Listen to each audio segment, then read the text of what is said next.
What's up, everyone? Welcome back to If Plants Could Talk. This is Garrett. I'm your host. This conversation took place on June 28th, 2022, with my very special guest, Keith. Keith is someone that I've had the pleasure to know and develop a relationship over the last couple years.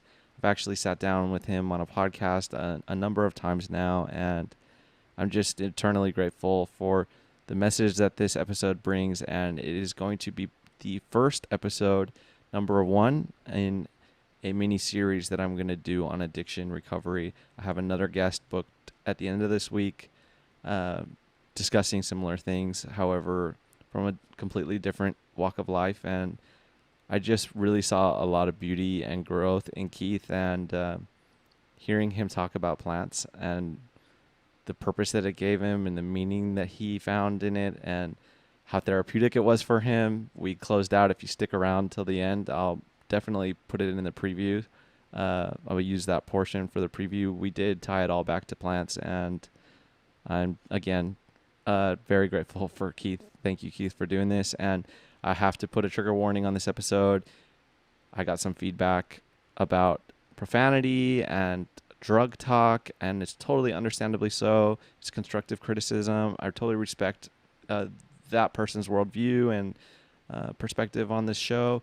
So that's why I'm going to separate these episodes. And fair warning, this content could be very triggering. And as we do discuss institutions and mental health and addiction, trauma at length, and it is certainly not something you should listen to around children. So that's all I got for you guys. Here's Keith. How are Yep. you? Thank you for having me, man. I'm Yeah, good. I'm good. you look good. You do. You really do. And I'm liking the Thank you. I short hair. appreciate it. Look healthy, man. I know Yeah, that trying. we've both had some periods where we weren't so healthy. So Yeah. that's what we're here to talk about. This is my first mini series, my first episode of an addiction mini series that I'm going to do. I'm going to try to tie it to plants if I can. I know that you had a succulent that you took care of when you were in treatment the last time. Mm-hmm. And I know that we had a garden at Creole Sparrow, very lovely garden with all kinds of tomatoes and peppers. And I don't remember what else was in there, but, and you helped with some cactus and succulents that I brought over too. And I know that garden therapy has been very useful in the field of treating addicts for sure. It's so if that's our way to tie it in, great. I'm very blessed. I feel very blessed to have you today. So I want to hear a little bit about you and where you came from. You know, where'd you grow up at, and maybe some of the events that you feel led to your addiction. Okay. Well, I was originally born in Oklahoma, uh, just outside of Tulsa, but we we moved from there when I was one. So I pretty much tell people that I'm from California. Yeah. Um, is where I tell them I grew up. It kind of changes a little bit because from one or two, I lived up in the Bay Area, just outside of Oakland. Um, but we moved when I was about 8 or 9 to San Diego, and then I spent from 9 to 19 in San Diego. So my formative years were spent in San Diego. Mm. All my, I guess, big experiences, turning points, important memories, things like that. Those were all in San Diego, but I've lived all over California, um, partially in due to how my addiction unfolded. I moved a lot. Um, I've lived in Santa Barbara, San Luis Obispo, moved up to San Francisco, spent a lot of time in the Tenderloin. Now I'm here in Orange County. Been here for a few years, but yeah, I mainly say I'm from San Diego, and that is where San Diego is where my addiction started. Now you bounced around a lot prior to addiction too, right? Relatively inconsistent, unstable Yeah, housing situations. yeah. Due to the way I guess the family dynamic was, Mm-hmm. a lot of instability. We ended up moving a lot. Like I said, Oklahoma, came to San Diego for a little bit, moved up to the Bay Area, lived there for a little bit, and then we left very suddenly to come back to San Diego, and bounced around in San Diego a few times. And yeah, there really wasn't a whole lot of like a place to it kind of removed the ability to learn how to establish roots, because Mhm. a lot of the big moves and sudden moves happen during the time where I guess most people learn how to socialize and develop a solid friend group or and we weren't ever really close to family. When we were in San Diego, we lived near my grandparents, but other than that, extended family, not really close with them.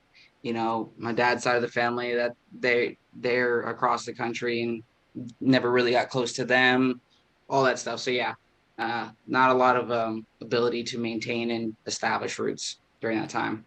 Yeah, I'm hearing like an absence of like familial uh, foundation that was ever really constructed or maintained, at least, and like a lack of community when it came to your social life, right? You say you didn't have a whole lot of close friends, a lot of lack of even extended family. Would you argue that that instability in and of itself, just that aspect alone, could set up an addict for a future, somebody who may be predisposed to a future of addiction? 100%.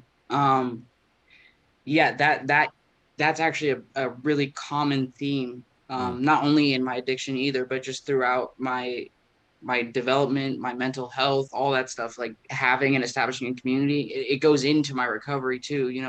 Maintaining a community, like that was a big thing, right? I throughout my life, I've had very few people that I could call close friends. And I'm not, even now, I'm not good at maintaining those friendships because I'm Mm-hmm. not used to having to maintain them. Everybody was a surface level friend. Family wasn't really around. And because my immediate family, like my mom and my siblings and that, we were considered the troubled family. There's that side of the family where there's always one part of the family where everybody knows that they're the troubled one. The Mm-hmm. the cousins that dropped out, and or the uncle that was homeless, or what have you. And we were that family. So everybody that we were close to, and I use that term very loosely, everybody we were close to didn't really want anything to do with us.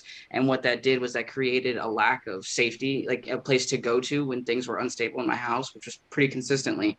you know um you see that trope or that stereotype on TV where you go to grandma's house and you have like the cookies and she's always feeding you, and calling your parents and be like, "Hey, why is he saying that he hasn't been fed?" Like I didn't have that. Yeah. And even if I did, because hindsight's 2020, everyone wants to say like, "Oh, we were there for you," or we if we had known, or that sort of thing. I wouldn't have even known to take advantage of that because I was so used to just, I have me and I have my immediate environment. That's it. I have no safe space to run to. I have no outside influence. I have no intervention on my behalf. I had no advocate either. Yeah. Um, didn't bring friends over. That was like a big thing. The friends that I did make, um, they'd be like, "Oh, since you can't come over," because I was never allowed to like leave the property. Um, we can come over to your house. That's not gonna happen. I'd never felt comfortable with that. I've never really wanted to subject them to my family. Well, I appreciate the humor and the laughter. I'm sure it's arguably a coping mechanism. I do it too. I feel that completely. And I remember you describing your home as a war zone as a child in a previous episode we did together. And we were trying to tie it to PTSD because there's a there's like a common misconception about PTSD. Soldiers get PTSD. And I had Mm-hmm. told you in that episode that actually the number one cause of PTSD is car accidents. And Mm-hmm. then you have incarceration, you have addiction, active addiction in and of itself is a form of trauma. an abusive family, a narcissist in your family, neglect in your family, violence in your household. How much of that kind of stuff did you experience? Well, why was it a war zone? Why do you describe it as a war zone?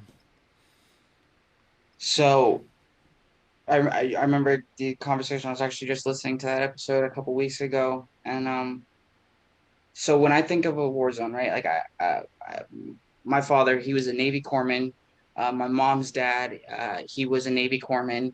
My uh, mom's stepdad, he was what was he? He was in Vietnam.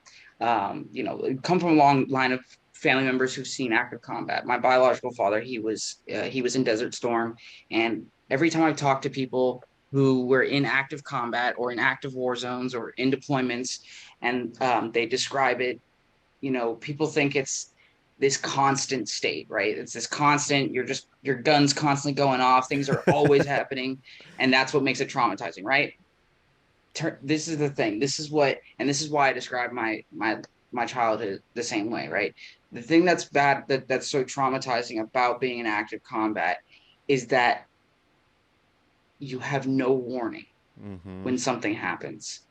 It's not that it's always happening, it's that when it happens, you are completely unprepared. Mm. It's very sudden. There's no warning, there's no music that starts playing, there's nothing that goes, there's no dark cloud that comes over. You can be going having a conversation with somebody, just joking, shooting the shit, and Mm-hmm. then boom, it just blows up and everything goes sideways and you are afraid for your life. Yeah. You go from a state of being calm and quiet to fear for your life, which is why that reaction ends up happening, where you have people with complex PTSD who have, you take someone who has complex PTSD and you do a blood test on them, and you'll find trace amounts of noradrenaline and cortisol in their bloodstream when they are Mm-hmm. in a resting state. Mm-hmm. That means their body is constantly on go. They are in a persistent state of fight or flight because that is what happens when you have random bouts of explosions, random violence, and that was my childhood. That's why I describe it like that. It's easy for people to Yeah. understand, and it for some people it seems hyperbolic. It seems like I'm exaggerating when I say that, but when you're 10 years old and you're going to sleep one night, you have school the next day, and you wake up to being attacked. There's not really much of a difference. You couldn't tell me that I'm exaggerating when I say that my household was a war zone. You can't tell me that, because from my experience as a 10-year-old boy Yeah. waking up to violence Mm-hmm. in your bed, I'm not in jail. I'm not in a situation where I should expect that. I'm You're a in a child. situation where I'm a child and I'm told I'm supposed to feel safe, and yeah, so yeah, there was a lot of that in my household growing up. I'll just kind of, go into it. One of the biggest agitating factors was my stepfather. He was a crack cocaine addict. Um, my biological father was not around. He passed away when I was 11, but my Mm. stepdad had come into my life when I was 7, and he was just like a shady character. Like, I looking back now, like being an addict myself too, and also having a history of violence, like and mental instability or emotional instability, difficulty with regulation, I can honestly say now that I'm on the other side of it, where most people genuinely are just doing the best they can with what they got. Yeah. And I try to give him that benefit of the doubt. Like, you know what? He was dealing with his shit. I was not happy with his existence. And so we were all just doing the best we could. But that doesn't change the fact that it caused a lot of violence. He was very uh abusive. And my mom, she has mental illness. And it was really it had been untreated and unmedicated. She wasn't seeking therapy, and she also had sort of this quality that made her a little bit more aggressive and hostile when things would get even slightly escalated. It wasn't Mm. difficult for her to become escalated. And you have me, a young kid whose father's not around, right? Uh, New man comes in the picture. Mother's already unstable, so I was unstable, right? I'm pissed off. Like, I have this lack of security. I have no roots, no community. So it was just this perfect storm for things to just pop off randomly at any time with I couldn't even tell you what 9 out of 10 things that ended up causing it. I couldn't tell you what they were. Don't remember what it was that caused Yeah. 90% of these situations that happened. A lot of them I can't even specifically cite because it was so consistent. Um, Yeah. yeah, this the whole thing that came along with the two CPS getting involved. We had a bunch of CPS cases, people coming to the house, me getting removed from the house because neighbors are calling the police.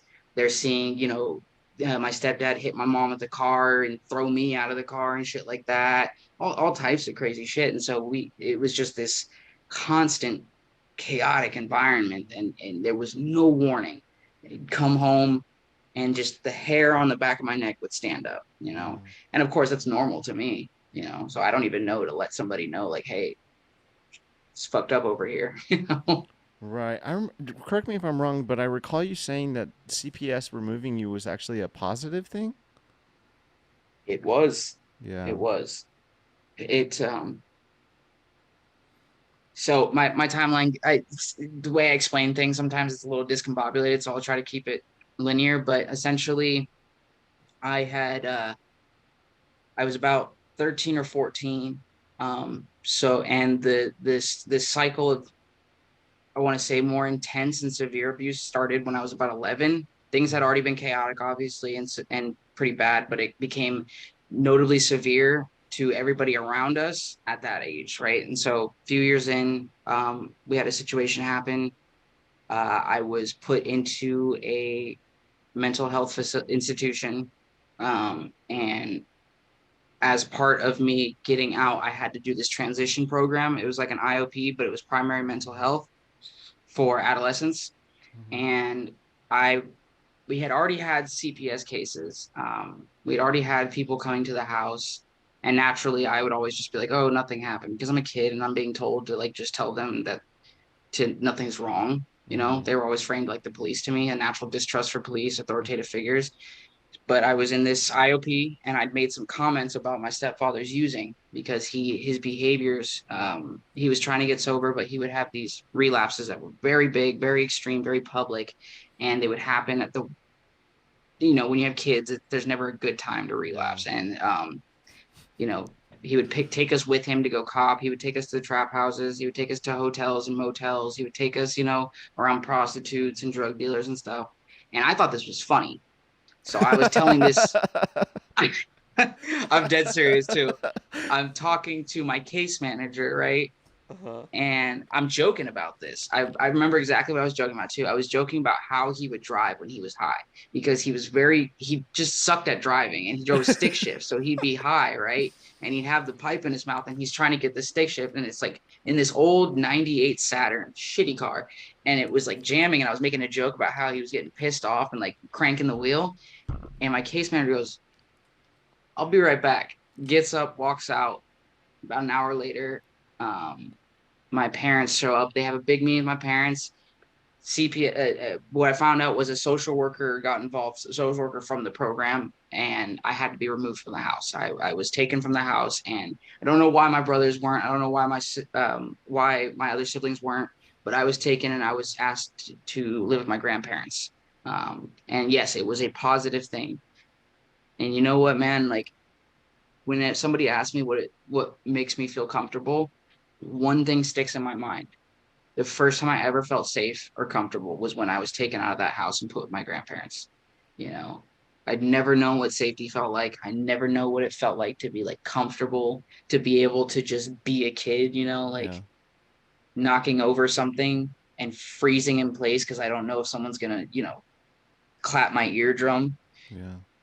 And that was safety to me. My grandparents didn't raise they never once raised their voice at me. They never raised a hand at me. They never felt the need to corner me. They never locked me away. Nothing like that ever happened. And so, yeah, it was a positive thing. My mom was pissed. She was pissed. She was so mad, dude. Lost her power. Lost her But power, right? Yeah. 100%, Yeah. that's a perfect way to explain it because that was like the big thing. She couldn't exert control, Hmm. and I don't think it was she was trying to control things in a negative way. I think she realized that things were just terrible, Hmm. and if I was out of her reach, she couldn't help me. She couldn't tell me what to say to people. She Yeah. couldn't control the quality, the picture, you know. Nor make I'm it now right. just this, Nor make it right. huh? Nor make it right either. Nor make it right. There's no opportunity to amend. No. So yeah, I lived with them for like 4 months. Yeah, 4 months. That's a beautiful disaster. And I'm sure that's not the opinion of a lot of people listening, but I think so. Um, for whatever reason, whether it be fate, bad luck, or what have you, all of that shaped you into the beautiful human being that you are today, and you're assisting other addicts getting better. And um, I find beauty in tragedy and adversity, and sometimes I feel like it's all a test, so that you can be provided the tools to break that cycle. Like, it can stop Mm-hmm. with you. It can stop with you. That quote, hurt people hurt people. That's why you ended up getting hurt. But you don't have to necessarily hurt somebody else. If you're cognitive of the fact that hurt people, then perhaps you may find a way to be more mindful, and Mm-hmm. do the work that's required to break that cycle. And I see you doing it, man. So, congrats on that. For real. Thank you. I know Thank it's you. been a wild ride for the whole time, and it continued and always probably will be for people like us, unfortunately. Um, but nonetheless, I've seen significant growth in you from the moment I met you to the person you are today, even slips and all. It doesn't matter. None of that shit matters to me. Like, your slips, they just make you that much stronger. And, you know, let's talk about that a little bit. Like, well, first of all, let's talk about it. Yeah, whatever. How we met and what that progress has been like, because we don't need to beat a dead horse. I feel like it's pretty clear, picture perfect, clear, crystal clear, that why you ended up going through what you ended up going through.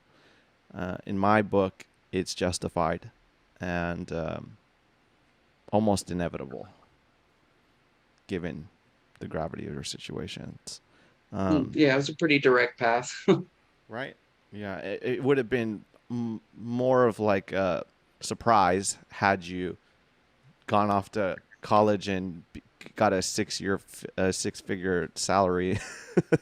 I don't think that happens very often from Not from to what I've people in seen. that situation. Yeah, but your kin very well could.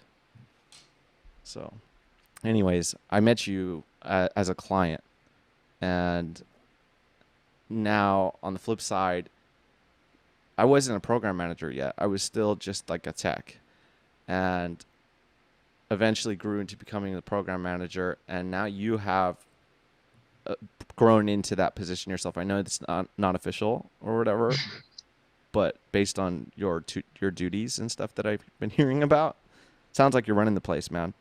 And that is no easy task at all. It almost broke me and breaks a lot of people. Yeah, You know, yeah. It's not been it's not been easy. But but yeah, I mean, do what we got to do, you know. Yeah, I mean, I can. So I was 23 when I met you. I was 23. Yeah, it was. I guess I'll just give a little brief description. please.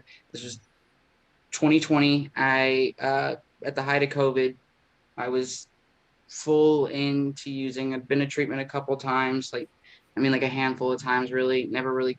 I only completed two out of the five previous ones I'd been to. But I came to this place, still here. But yeah, you were a tech and you were running groups. And funny enough, uh, I remember when I met you, I told Mike, I said something about this dude. I don't like him.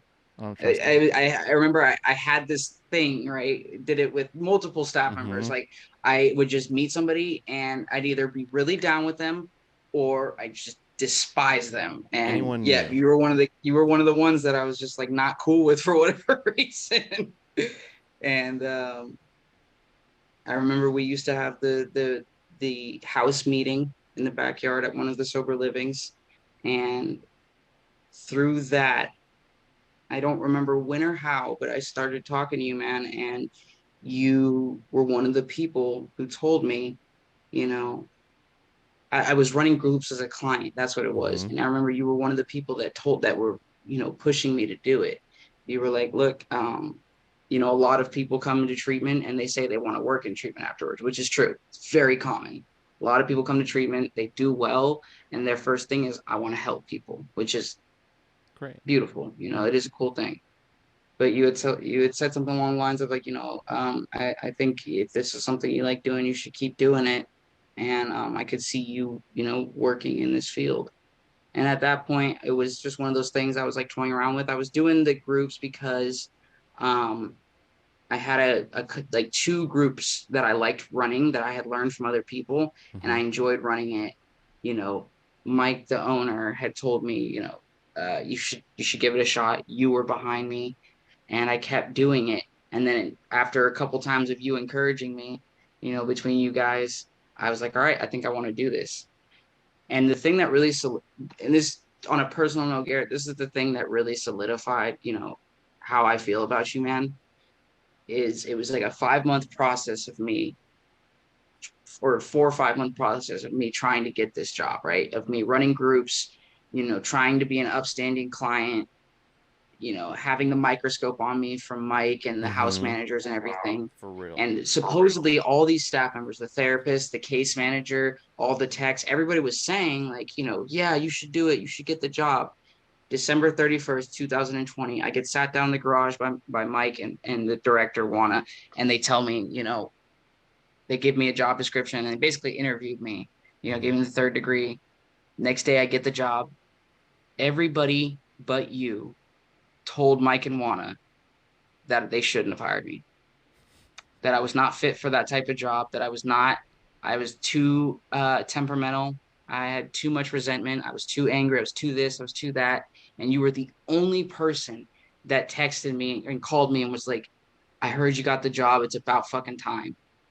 You earned this, you worked for it. And, like I said, on a personal, man, that was like the thing that really solidified, how I look at you, the respect that I have for you, because you were the only person that didn't bullshit me about the job. You were like, you can do this, and you meant it.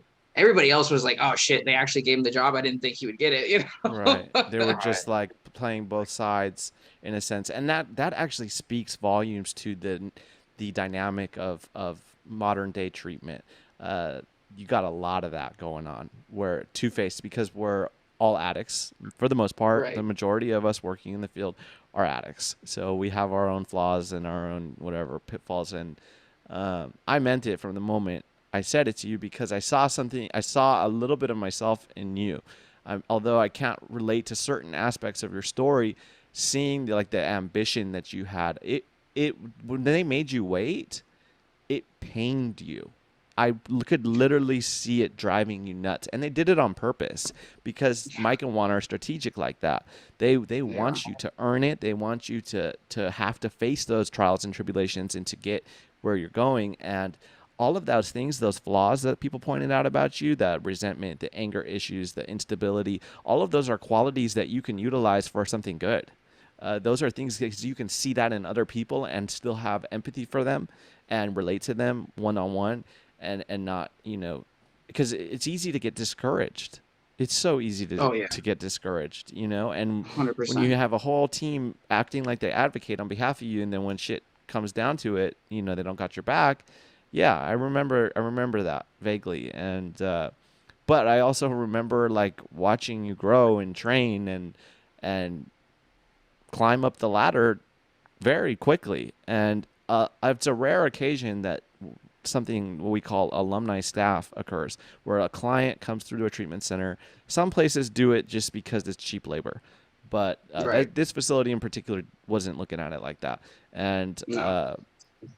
they saw potential in you to help, right? And so I lost my train of thought on what I was saying with that, but nonetheless, uh, watching you grow was a beautiful process. I think we spent probably 12 months together. Quickly transitioned from client to staff. The majority of our friendship and working relationship was you as a staff member, and Hmm. I could always rely on you to handle a situation correctly in my absence or whatever. I didn't really receive phone calls from you. Maybe Micah wanted did, but I see you as somebody that like has the ability to handle and de-escalate and all those things on your own because of your experience with it. I like to think, yeah, that my experience does come into play a lot more than I ever thought it would. Mm-hmm. I think that was part of the issue with some of the people that were quote unquote supporting me Mm-hmm. to get the job. A lot of them, with the way the place was operating, the way the treatment center was operating, we were all very close. Clients and staff with staff, like it was very much a tight knit community. Mm-hmm. It was one residential house and one sober living. Mm-hmm. For that time period, and everybody was pretty involved with each other and knew each other pretty well to an extent. And they all, I think they may have felt some type of way about my experiences. So I was very vocal about it. And I wasn't even sure. I was like, there could be issues. But now, like, especially at this point in my career path, I'll call it, um, a lot of the things that I've been able to consider personal accomplishments as far as breakthroughs with clients that I have now I wouldn't have been able to without my experiences. Yeah. Which helps me be at peace with a lot of the things that I experienced growing up, because that's always been a difficulty for me. Like you said earlier, like humor is definitely like one of my coping mechanisms, but I'm also very like dismissive of my own experiences sometimes. I have a tendency to just be like, yeah, that happened, but it's not a big deal. Because Mm-hmm. that's what I did growing up. I Minimize. thought my situation was normal. Mm-hmm. I thought every kid, their stepdad smoked crack. You know what I'm saying? So I was very dismissive. And, like, my when people would be like, "Hey, like you're coming to school with like a black eye and a busted lip, are you all right?" Oh yeah, that's just family stuff. And so even now, I have a tendency to do that. But with this job, I've been able to sort of work with people and accept the things that happen and be at peace with them. And to an extent, man, like you called it a beautiful disaster, I have a certain level of gratitude for the experiences that I Nice. had, because I definitely wouldn't be, um, I used to be very self-deprecating, but I am like Mm-hmm. proud of myself now. So I'll say this, I wouldn't be the good at this job like I am without those experiences. Like I Mm-hmm. am good at this, and I am very proud of that. Like being able to help somebody process a grief, of a lost family member, of a lost friend. As addicts ourselves, we lose a lot of people. Yeah. People go and they're gone, and that's a hard thing to deal with. And being able to help somebody process that sort of thing or process their childhood helps me accept that it happened. Like, okay, you know what, this happened to me, and I used to be bitter about it, but if I hadn't experienced it, this person sitting with me right now may not may have still felt alone. They may still felt like they were the only person who Mm-hmm. experienced that. And I identify those things because I felt like that. I felt I was alone for a very long time. And some people, I was having this conversation with a client just the other day, a young man who'd spent a lot of time in solitary confinement. Mm-hmm. And I was like, man, it's all right to feel alone. And he's like, oh, I'm not alone, man. Like, I hate when people say that. And I was like, you hate when people say that because not everybody understands what it's like to truly be isolated for a long time, to not see another human face, to not have another person touch you, to not have to hear another human's voice. Yeah. Like that's a very specific experience that's very hard to understand if you haven't gone through it yourself. And in talking about that, I was like, I'm happy I got to experience that experience. I would argue that isolation leads to addiction. That there's that one theory that Johann Hari has is that the opposite of addiction is connection, and not recovery, but connection, human connection, community, based off the the rat park experiment. If, for those that are not familiar, there was an experiment done where they took a bunch of rats and they put like heroin or cocaine laced water and a regular water Hmm. bottle. And when they were by themselves, they almost always, 100% of the time, drank the drug water to their death until their eventual overdose death. And what they found was when they built a what they called rat park, this community for the rats where they could have lots of sex with each other and friends and socialize, and they weren't in isolation. Only a very, very small percentage, I'm not familiar with the exact percentage, very minute fraction of them ever even drank the water, let That's alone right. never used it compulsively. Never used it to compulsion, and overdose went to zero. And Hmm. yes, they're rats. But nonetheless, I think that all of us live in a metaphorical cage in one way or another.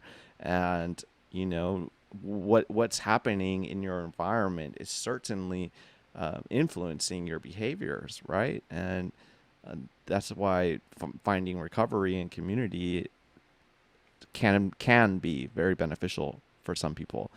Unfortunately, the odds of you succeeding are pretty slim. So the fact that you and I can sit here today and we can say we don't have needles in our arms, that's a miracle in my book. I think there's some kind of divine intervention there. And I know that spirituality is a big part of recovery too. But I wanted to ask you about something. There, without saying their name, there was this client who was satanic, in quotation marks, a devil worshiper. And I remember them telling me this was like one of many, but one of the most fucked up experiences I ever had working in treatment was this client who came in. They were like 19 years old, male, African American and Mexican, I think, something like that. And Hmm.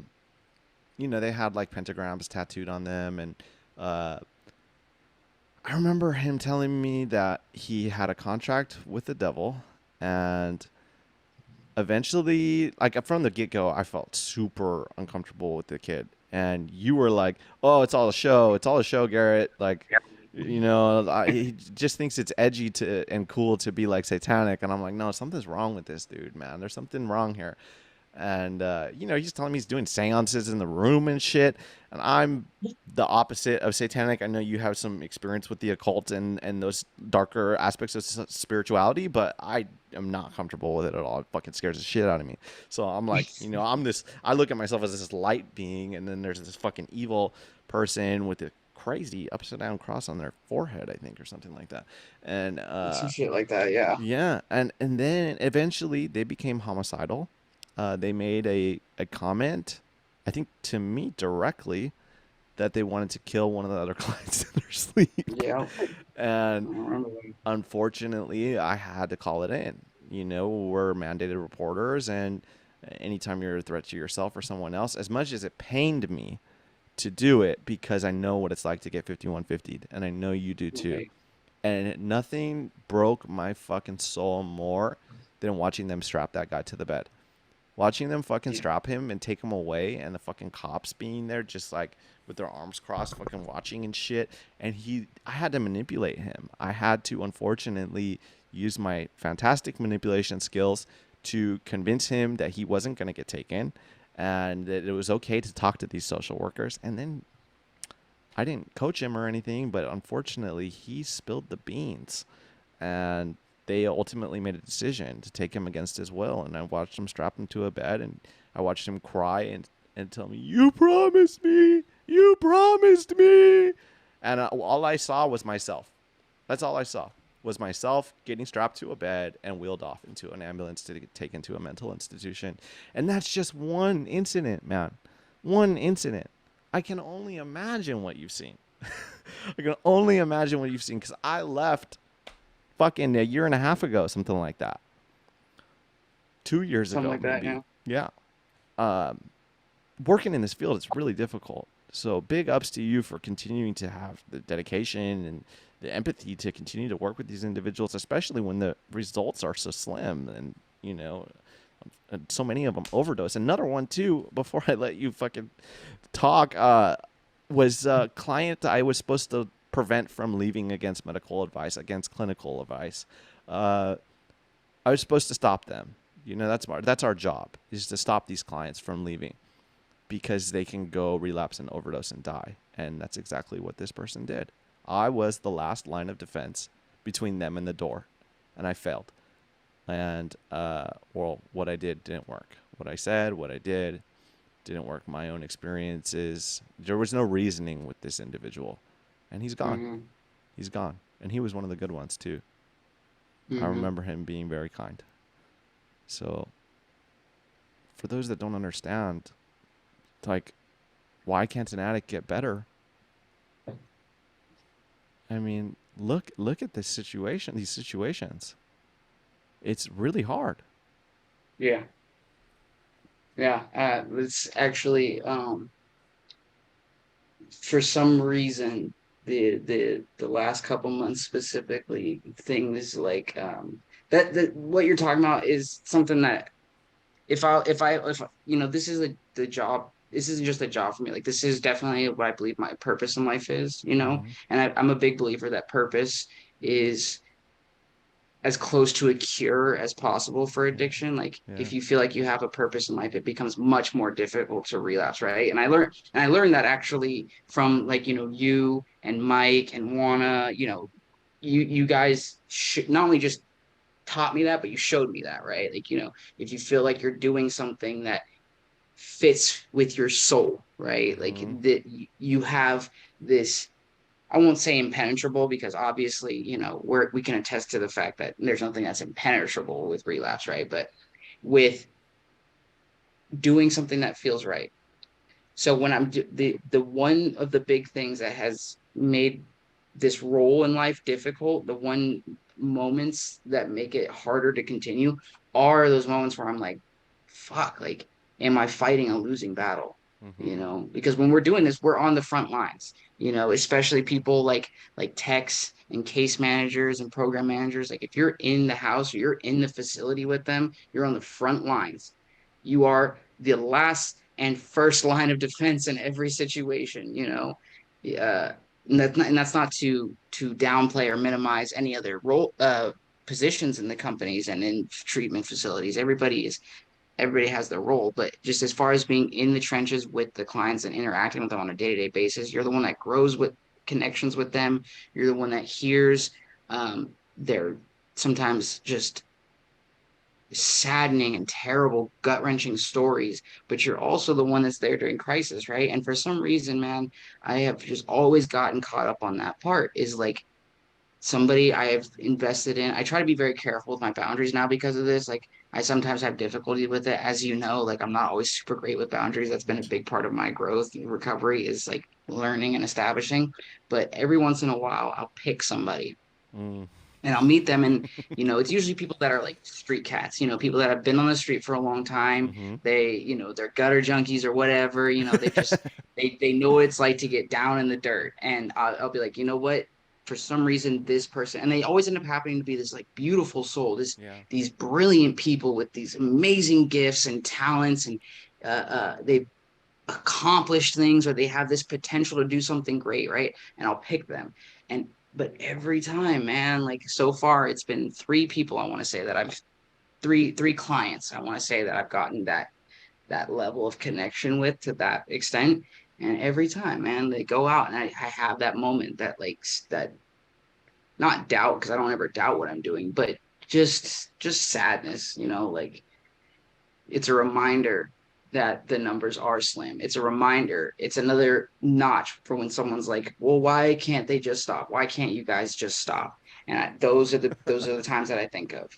The I, there I could explain somebody the um the disease model of it, right? I could go into, what's a disease? It's the afflicted organ, the symptoms, and the treatment, right? You want to talk about DSMs, medications, treatment modalities, what is it? Evidence-based treatment theories and stuff like that. But at the end of the day, all it's not the same as if I just show them. Like, you want to Mm-hmm. know why somebody can't just stop. I'm on the phone with somebody's parents or somebody's loved ones, and they're like, I don't understand why they keep doing this.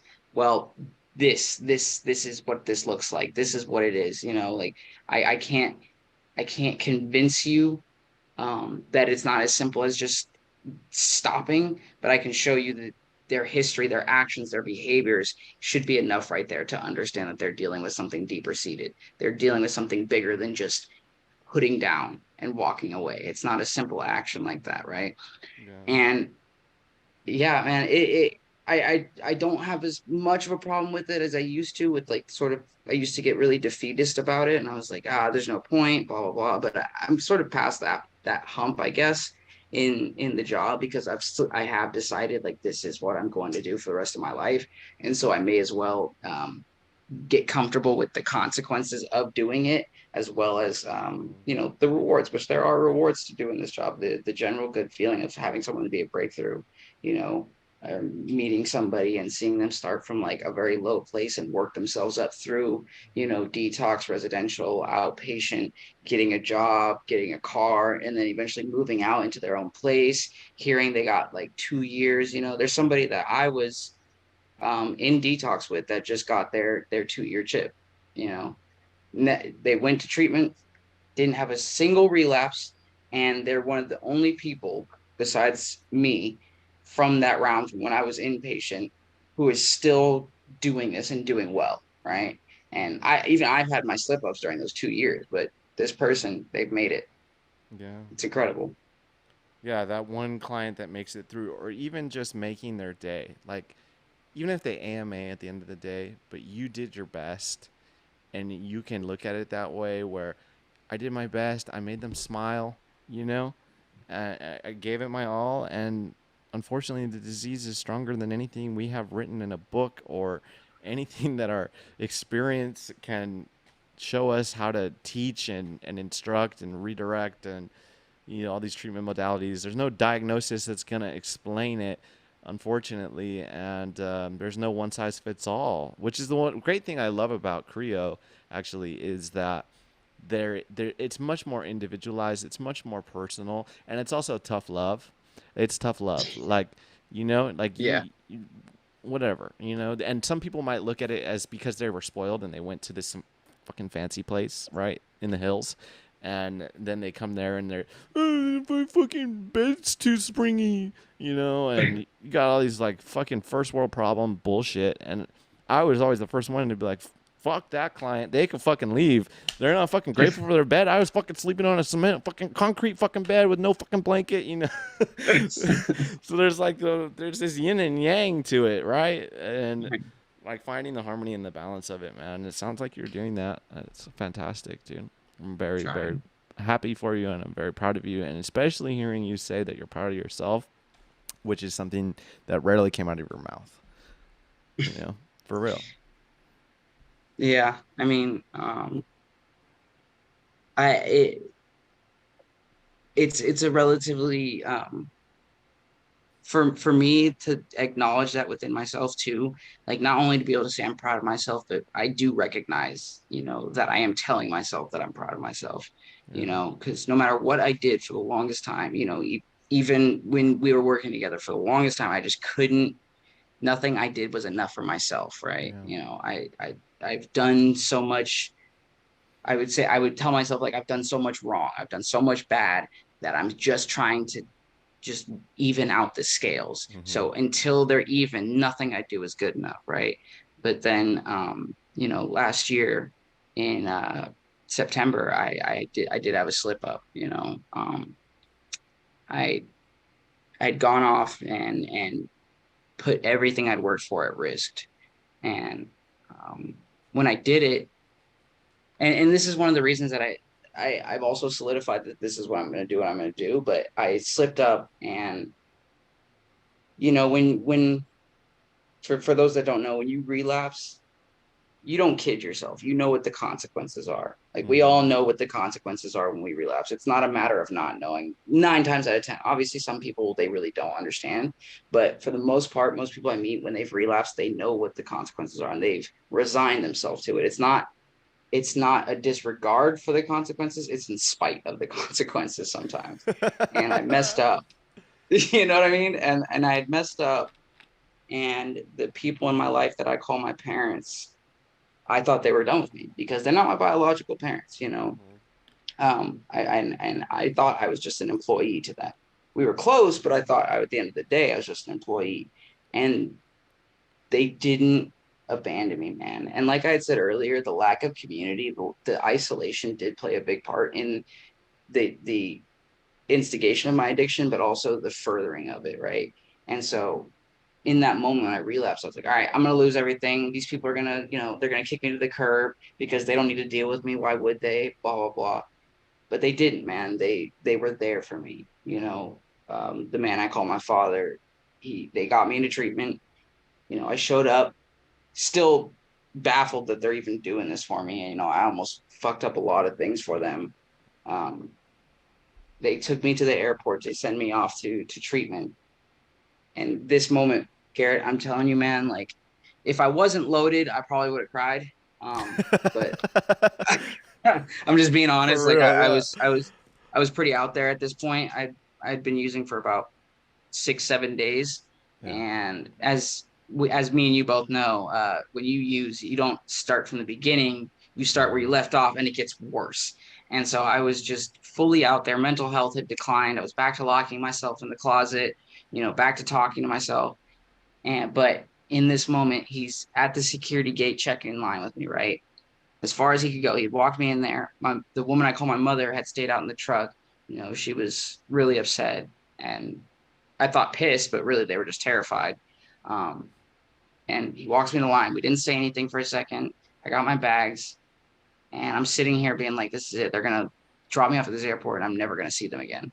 They're gonna abandon me. And almost like this man read my mind. This is when I realized, like, this is my father.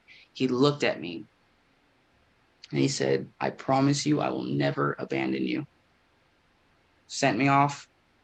Like I said, if I wasn't high, I I'm would gonna have cry broke right now, down, Keith. bro. Like that fucked me up. I've had some ass whoopings in my life, but that was a whooping I couldn't heal from. Like like, and Yeah. after that, everything they did, they were just like, we're so proud of you. You have worked so hard. And I believe them, and so during this time, they're like, I'm going through the treatment process again. I'm going to sober living, and I'm in Texas now. I'm like across the country, away from my family, away from the people I love who love me. And I'm sitting with what I did.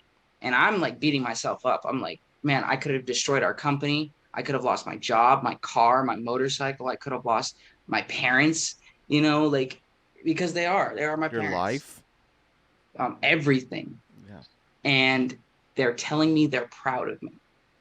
So I'm sitting there hearing this from them, from people that have every right to be pissed at me, right? They have every right to be resentful towards me. And they're telling me they love me and they're proud of me. Yeah. What right do I have to tell myself what I'm not doing isn't good enough? You know what I'm saying? Like, if they can do that, how come I can't? How come I can't be proud of myself for the things that I've done? I have a family now, a real family.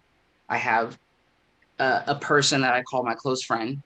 Garrett, you are the only person I consider a friend in my life, and I have worked really hard to get to the point that I'm at, or that I was at. Why can't I be proud of myself? And I couldn't think of a reason. I couldn't think of a real reason why I couldn't tell myself that I'm doing a good job. Like I'd run out of things to argue with myself about, and so I was like, you know what? I'm gonna get it back together. I'm gonna go back to work, and no matter what I do, no matter what mistakes I make, no matter what I'm not able to accomplish in whatever imaginary time span I'm giving myself, I'll know that I'm doing my absolute best and I can be okay with that. And so I came back in February. I got back to work February 1st, got off the plane. Next day I'm working right away. Like they gave me no time. They're That's like, right. get your ass back to work, bro. Yeah. Like you got to start paying That's debts. what you need And too. Yeah. so I showed up, suited up. It's 5 months since I last worked in a treatment facility. I go back in, step into it. I'm scared at this point. I'm shaking because I just relapsed and it was a really ugly one, very public. Yeah. And I get to work and I'm making mistakes, and obviously, but at the end of the day, I would go home and I would sit down and I would immediately start telling myself what I did wrong, right? I'd sit down and be like, fuck, you didn't log, you miscounted, you didn't do your documentation, you missed blah blah. You know what though? I came, I showed up, and I Mm-hmm. did everything that I did to the best of my ability. So I can be proud of that. That is a He's serious a place of growth, Keith. Like, for real, I can't say that that's how I left. I didn't leave treatment saying, "Good job, Garrett." Never, never to this day. To now, I feel that I'm doing a good job, and I do feel like I could probably get back into it because I've gotten to that place where I'm proud of myself and I'm okay with who I am and my mistakes. But unfortunately, that took a lot of relapse and a lot of mistakes, and a lot of near-death experiences in the realm of suicide, and you know fuck, man, that's beautiful. I mean, leading up to those 7 days, Keith, I was proud of you the whole fucking time. Was I not proud of you because you relapsed? No, I wouldn't say that. I wouldn't say that I wasn't proud of you. I would say, oh, you know, Keith has to go through this right now. This is some part of Keith's journey, right? And ultimately, it was part of your journey, yeah, something that you needed to happen and needed to be reminded. 100%. And I love that they made you stay for 5 months because good for them. I'm Yeah, I was sure, I'm pissed. sure you wanted to fucking leave on day 7, Yeah, but that would have been to your doom, almost guaranteed. totally, So good for you for sticking it without a out. doubt. And it really, in theory, I'm sure some parties like, I don't have any alliance to them. They're just the last couple years.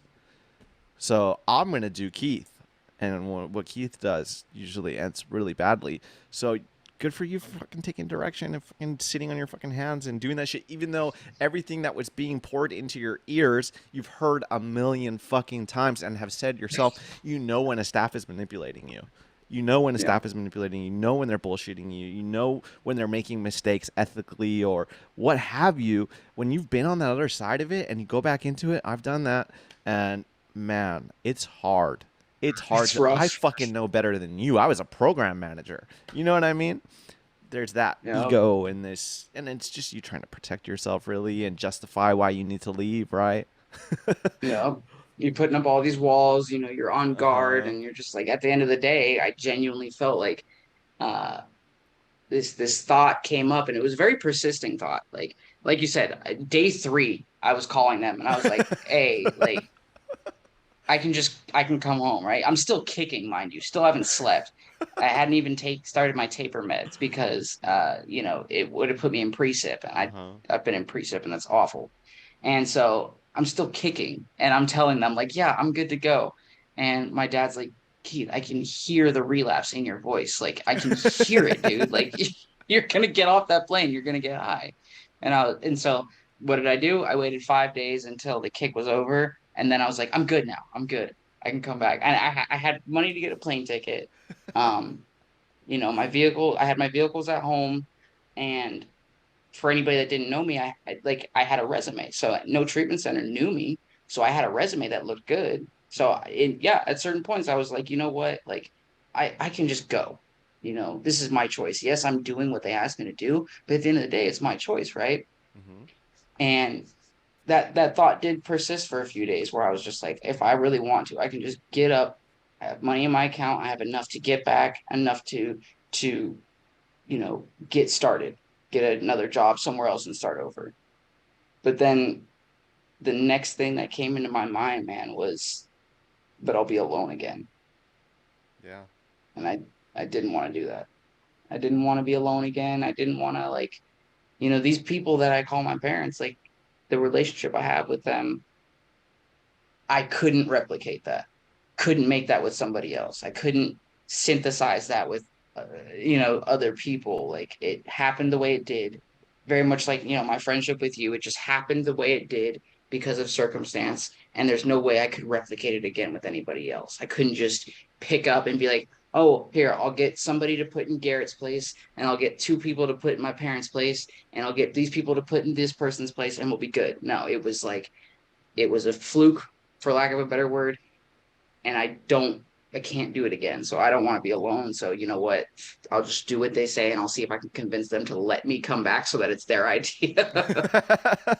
Master manipulation. It sounds like they gave you the love that you needed all along, and arguably that all addicts need really is somebody to see the human in them, to be able to look past all of the resentment and the mistakes and all of that. You know, the emotional attachment to it. It's like that's what makes a gifted counselor is somebody that can see past those things. You know, and still see the potential and the strength in you. And I knew you were going to be good if you stayed. In my mind, I remember talking to them about it, and I'm like, oh great, he's going to be there for a minute. That's great. Fuck yeah, you know he's going to come back, fucking healthy, and ready. So that's beautiful, and I mean, in another whole nother state too, and that in and of itself, having a fucking period of recovery, working in treatment, relapsing, and then being shipped off to another state, which you've done before. I mean, it's got to be fucking traumatic, you know? And some part of you wants to run away because you're like, I don't want to do this again.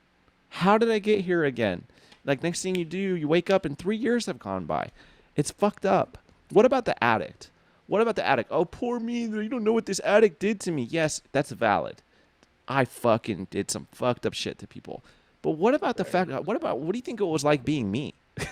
You know, like, do you think I'm just this relentless fucking psychopath that does no care in the world? No, right? You know, but that's how certain people view us, right? Is we're a piece of shit, we're a junkie, we're all these things, all these labels. But no, like we're fucking human beings, and with dreams and ambitions and potential, and you're one of the rare ones that's living up to it. So you know, fuck them. I will say, man, like uh, I've it was a surreal experience for me too because I've always been pretty good at being in an institution, Mm-hmm. like I don't Institutionalized. always yeah, like I it was very strange for me to to feel so uncomfortable, and obviously I realized it was Everything was because I was different. away from my family, Yeah. like but I've been in institution going to institutions since I was 13, like I said, that when I got taken out of the house, that I went to a mental health institution. I was there for a few weeks, and that was the first time. But like, it ended up starting this long line of me going in and out of psychiatric holds, juvenile halls, group homes, and stuff. So when I got sent to Texas by these parental figures, it very was like a revisiting of an old memory. You Mm-hmm. know, be like but the difference was is that I they were there to see me off. They every day I talked to them. They reminded me that they loved me and that like I have a home to come to still. But I'll admit, Garrett, like there were certain days where it was very hard to not feel like I was 14 or 15 again. Yeah, man. Being put in those places because as you know, man, those places fuck you up. Like Yeah.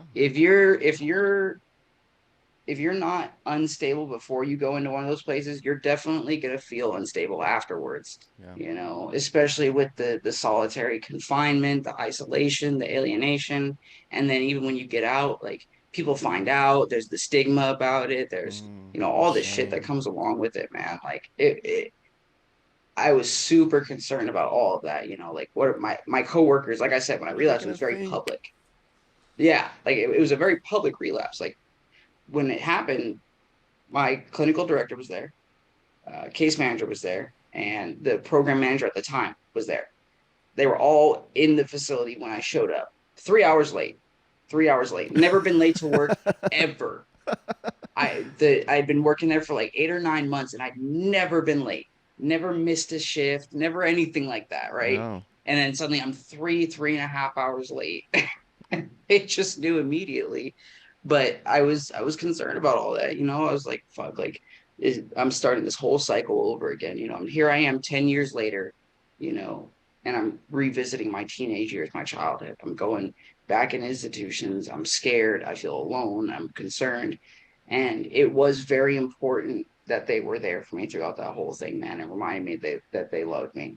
And you bring up a really good point, man. People often consider like what was done to them, but they don't consider what it must feel like to be the person doing those things. Yeah. I could sit here and I could tell somebody every awful thing I've done that's affected another person, and it would sound terrible. They would think I'm probably some piece of shit, right? Yeah. But then it's like imagine being the person inflicting those things on someone, Mm-hmm. right? And it's very easy for people to be like, so you want us to feel bad for Let's you? No, I don't justify want you it. to feel bad. Yeah, like I don't want anybody to feel bad for me. Of course not, like You're not the but I victim do, yeah. necessarily in But certain situations. I think it is important to recognize that again, there's two sides to everything. Nobody I truly do believe that most of the time people do have the best of intentions or they're doing the best they can. Mm-hmm. Like with my stepfather, I have come to a place where I don't think I could ever be in the same room with him again, Yeah. but I can say that, I think he was doing the best he could. He was dealing with a very strong Mm-hmm. addiction that he'd been dealing with for 2 decades. That's a long time. Yeah. I started using heavily when I was like 16, 15, 16. So that's only 10 years that I've been working with this. He had 20 years he was dealing with this. And so it was very easy for me in the moment, being the victim or the one that was dealing with the Yeah. brunt of his aggression or whatever, to be like, oh, he's a terrible person. But then afterwards, being on this side of it, I have had to consider like how awful he must have felt doing some of those things, Yeah. because I know I did feel terrible about some of the things that I did. I'm at Yeah. peace with them now. Yeah. I don't like sit around like dwelling on the things that I've done because it doesn't really help anybody. Doesn't help the person that was affected by it, and it damn sure doesn't help me. Mm-hmm. So like I try not to dwell on it, but I am conscious of it. And in those moments, doing things, whether it was thievery or whatever, it never felt good. No. Never felt like, you know, fuck yeah, I'm doing the right thing. you know? Especially if you get caught and you get that reality check in the midst of Oh my it. God. When you think no one's watching, but turns out, they were watching. The cops are coming. Uh, there's a lot of nuance and complexity to these stories and this, for lack of a better term, lifestyle and disease. Really,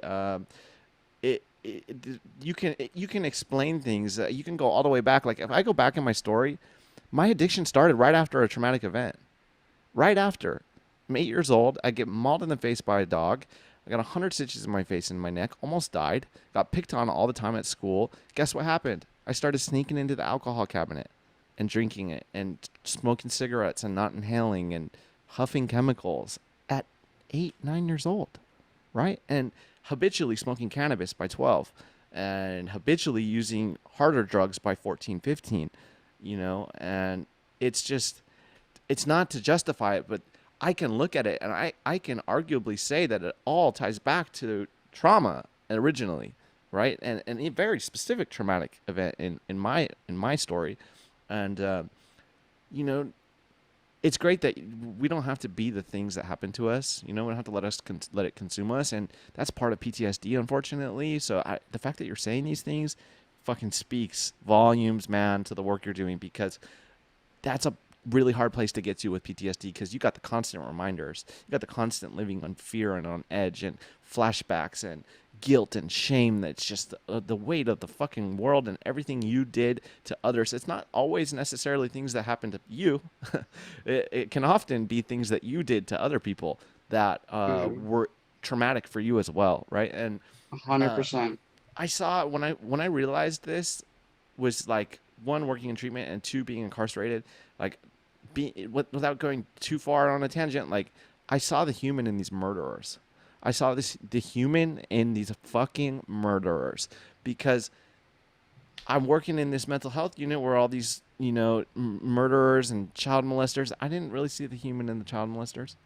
I have to say, I kind of treated them poorly. I dumped their food on the ground and say really fucked up shit to them. But they would also say fucked up shit to me, and did fucked up shit like trying to get me. And nonetheless, there were certain individuals that would stand out, that I'd be like, this person just made a mistake, they made a mistake, and they're still deserving of love and compassion, and that's not something you get in an institution like that. You do not get love, and you do not get compassion. So if I found someone that I could just make their day a little bit better, I would. I'd sneak them coffee, because they weren't allowed to have coffee.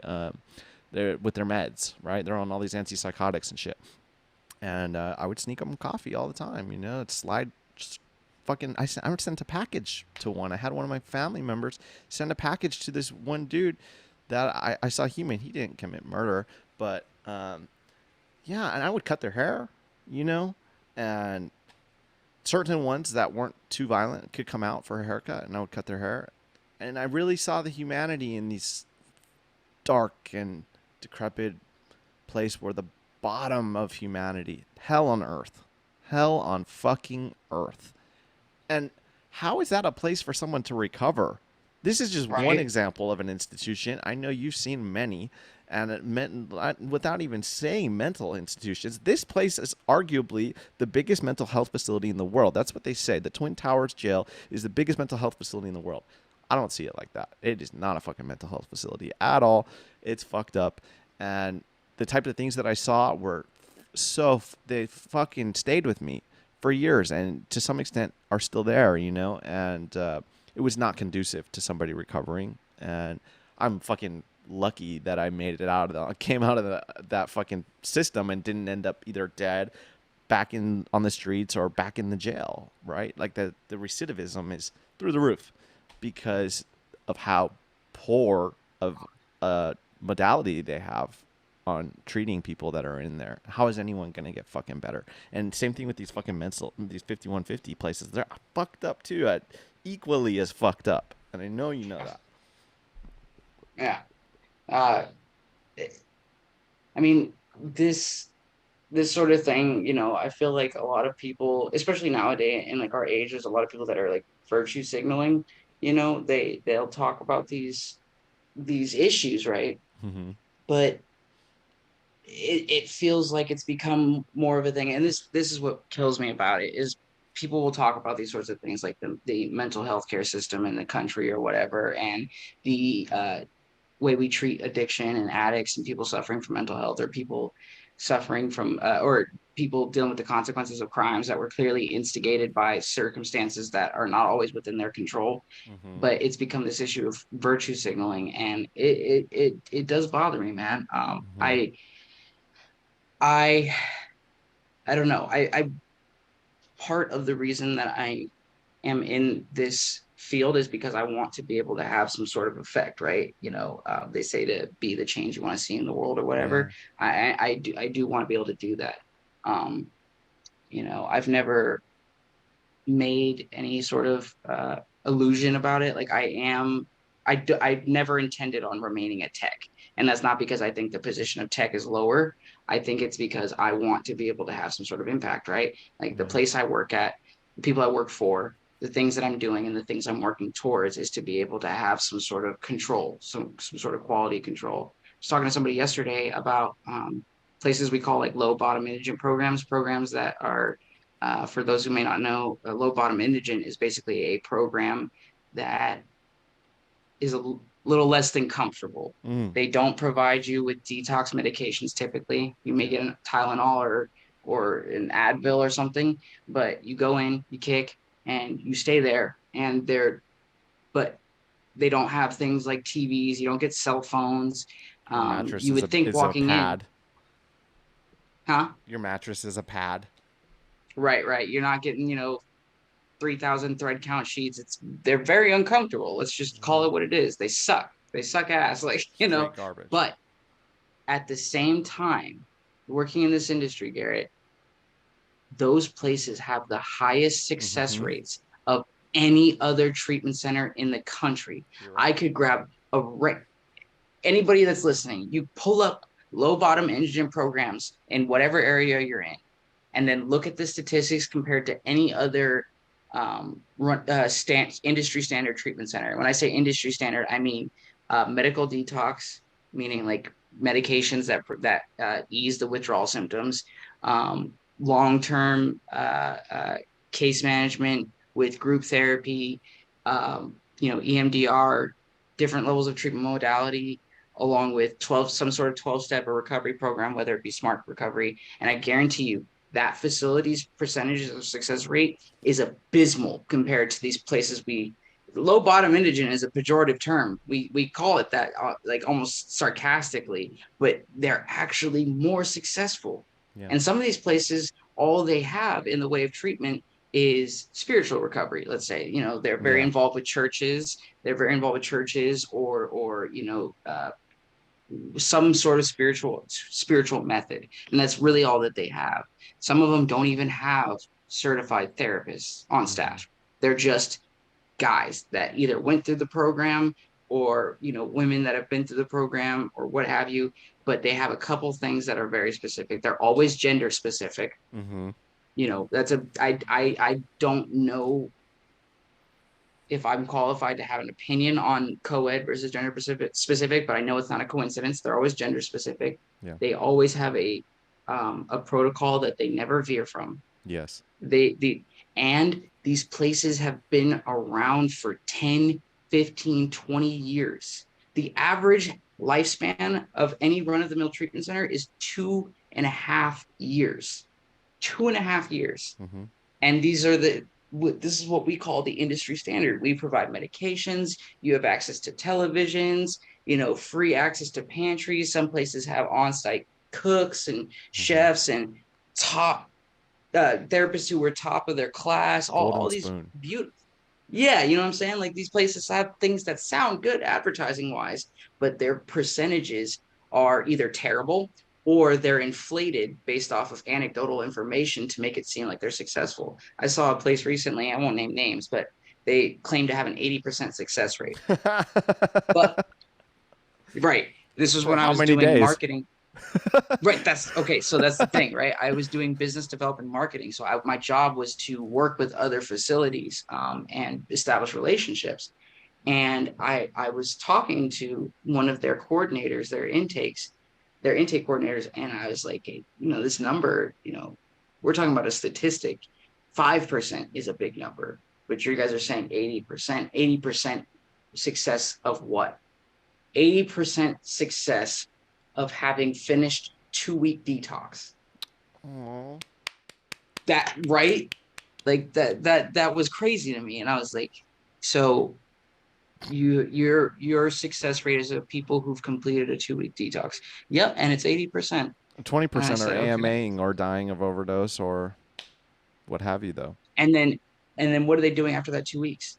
You're right. What happens to Like, them what after that? happens to them then? Like, how many of them have completed even the 30 days? And so I part of what I want to do here, man, is I want to be able to have some sort of effect. Like, every time I meet somebody from another treatment center, like another staff member, or being close to the owner of this facility has kind of put me in the same room as other owners sometimes.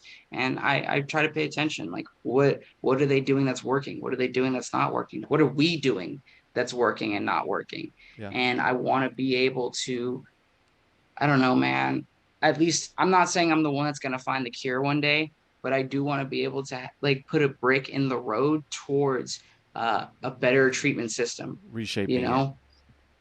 Right. Even if I just have a small little footprint, if what I have is just one brick out of a million bricks, like, that's fine. I just want to be able to do something to push it in that direction, to have it going, so that even if, you know, my kids, God forbid, end up with an addiction and they go to treatment, but maybe even their kids can have a better treatment system that uh, guarantees them a solid pathway to recovery, whatever that looks like. Yeah. I don't know what everybody's solid pathway to recovery looks like. I know what mine looks like. I know what yours looks like from you telling and showing me, but other than that, I don't know. Um, but I like to think that sometimes I have a pretty good idea. You're onto something. No, you're totally onto something, and I'm with you 100%.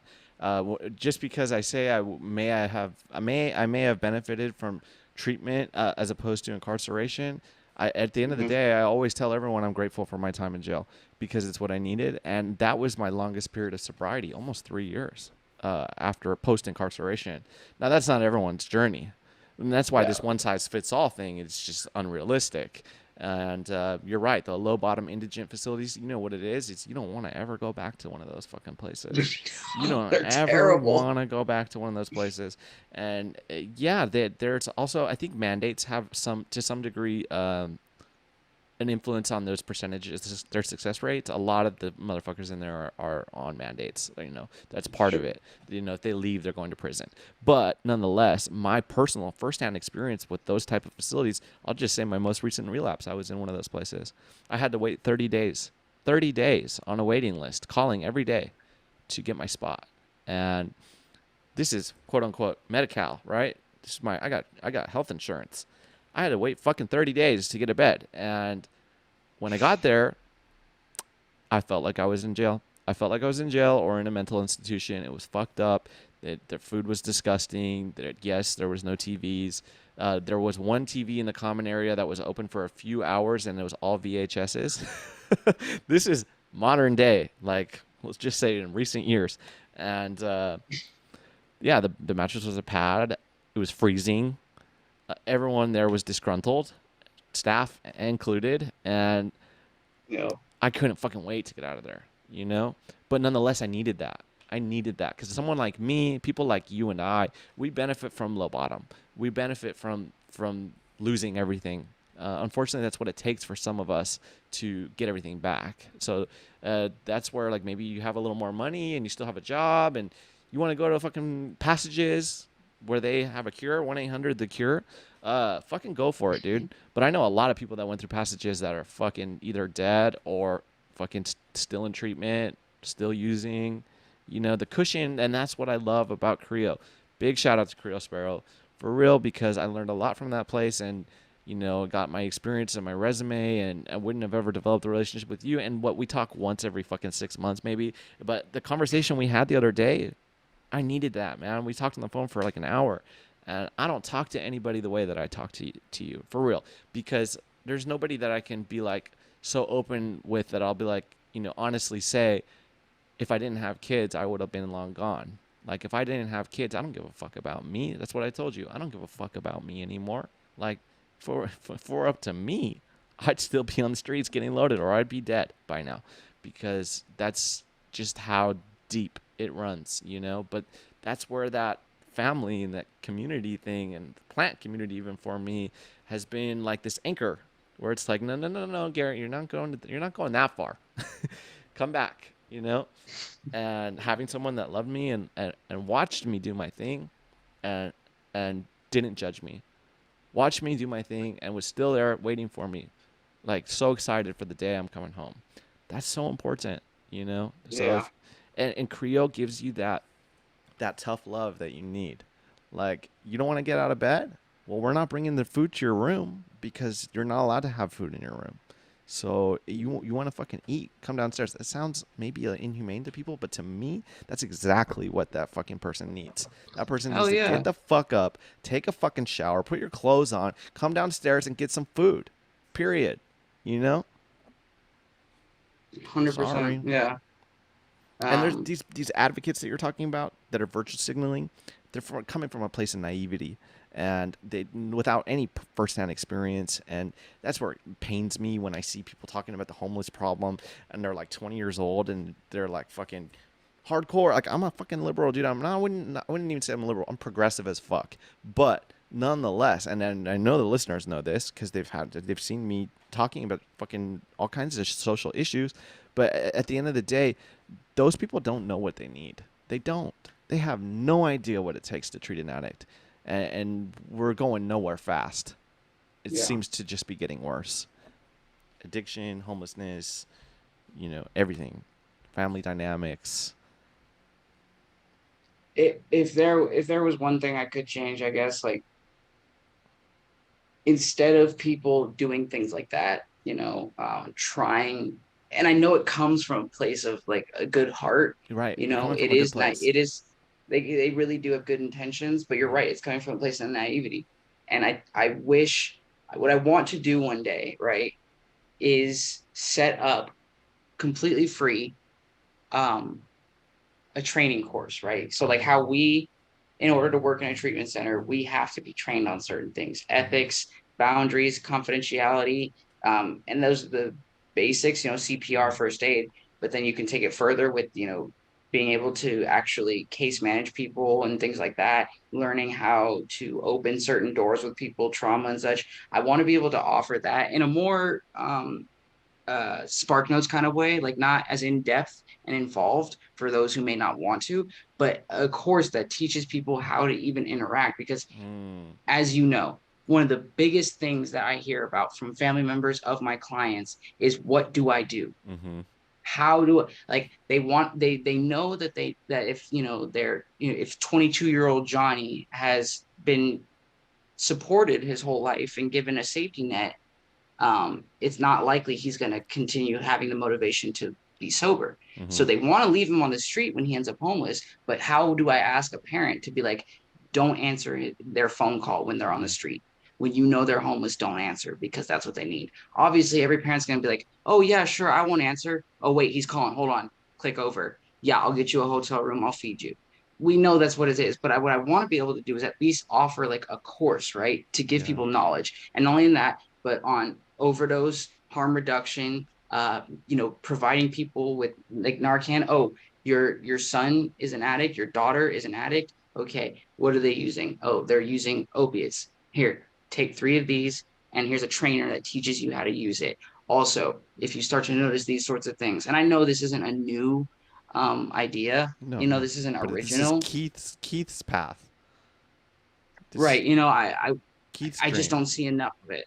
I Yeah. don't see enough of it. I can tell, family members when their loved one is in my care, but after that, it's not common that they'll continue calling Right. me. Every once in a while, I Right. do. There's a couple family members that still call me because I made a connection with their loved one. But by and large, as soon as the client's gone, the family's gone, and I have no ability to help them in situations. But I would love, because I love seeing when a client leaves and their family still reaches out to me. Hey, I don't know where they are. They've been missing. Okay, we can go figure this out. Or I'll like, walk the hey, I streets and think look they've, for him. exactly. Like, I think they've That's the type of relapsed. human. Okay, well, what makes you think they relapsed? Okay, well, are their pupils small? These, things like that. Yeah. And all the way from that to interaction. I want to be, they're sober and they need food, but I don't want to give them cash. All right, here you get these, there's some Visa prepaid cards, things like that. I want Yeah. to be able to set something like that up that prepares these people, sort of like how Al-Anon deals with the Mm-hmm. emotional aspect of it and the processing. I want to be able to help with like the logistics, the actual day-to-day shit that they do interacting with a loved one that's an addict. You know what I mean? Because my biological family, they didn't. The first time I told my mom I was a heroin addict, I showed her my my sack, and because I was acting weird, and she's like, "Why are you being so blah blah blah?" And I pulled it out, and I was like, "This is why I'm addicted to this, and I can't stop using it." She literally was just like, "What do you want me to do, Keith?" And closed the door on me and walked away. Yeah. Now that wasn't because of bad intentions. It's because she literally was telling me she had no idea how to approach that.